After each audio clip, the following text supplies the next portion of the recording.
Indonesia-Yordania, pertemuan dua sahabat, dua peradaban.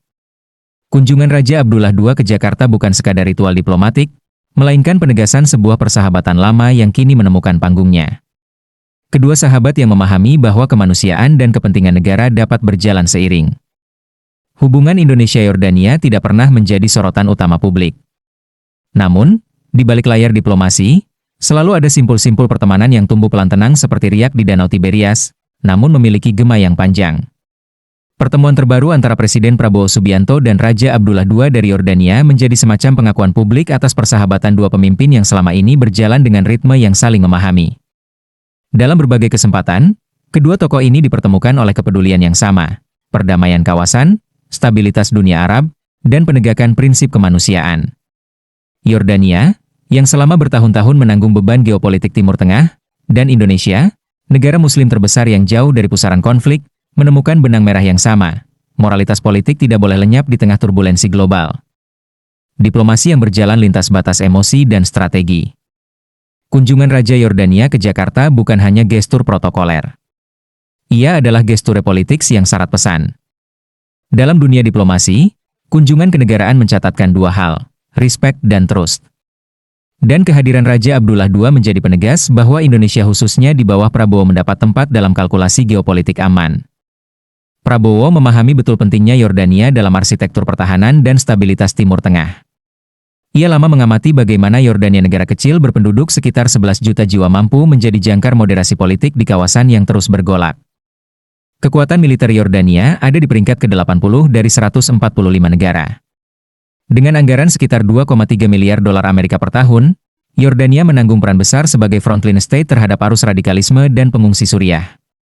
Dalam konteks itu, pertemuan kedua pemimpin membuka ruang kerjasama yang konkret, pertahanan, intelijen, teknologi militer, hingga pendidikan dan penanganan krisis kemanusiaan. Prabowo dengan rekam jejak lama sebagai Menhan memahami bahwa persahabatan harus memberi manfaat strategis, bukan hanya simbolisme politik. Nilai kemanusiaan sebagai titik temu peradaban. Yordania telah lama menjadi tuan rumah ratusan ribu pengungsi Palestina dan Suriah. Indonesia, sejak awal kemerdekaan, mengunci komitmennya untuk mendukung Palestina dalam berbagai forum internasional.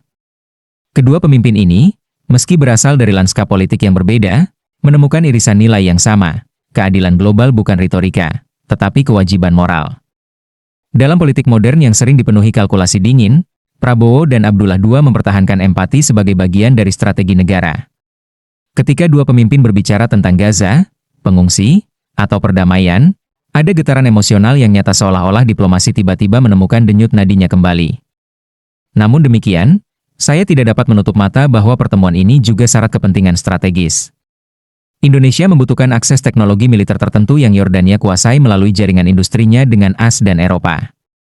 Yordania, di sisi lain, membutuhkan pasar baru, dukungan diplomatik, dan mitra stabil di Asia Tenggara. Dan Prabowo yang kini mengemban kursi kepresidenan memahami bahwa hubungan internasional selalu bergerak di antara idealisme dan pragmatisme. Tidak ada salahnya, justru keduanya perlu disatukan dalam satu bingkai kepentingan bersama.